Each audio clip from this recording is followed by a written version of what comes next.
നിന്റെ മോളെ ബർത്ത്ഡേ നീ വരുന്ന നിനക്ക് എന്താ വയ്യേ? എന്നാ പിന്നെ ഞാൻ തന്നെ പൊക്കോളാം. എനിക്ക് എന്താണ്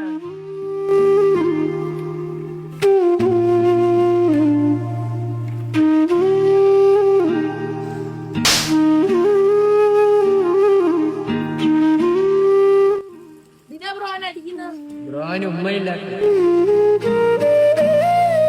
അതിനെന്തിനാ ബ്രോ അടിക്കുന്നത്? ഉമ്മ ഉള്ളപ്പോ ഇത്ര സ്നേഹം കാണിച്ചില്ല, ഉമ്മ ഇല്ലാത്തപ്പോ ഇത്ര സ്നേഹം കാണിക്കുന്നതിന്. ഉമ്മ അത് സ്വസ്ഥത പോലും കൊടുത്തില്ല, പിന്നെ എന്തിനാ ഇത്ര സ്നേഹം കാണിക്കുന്നത്?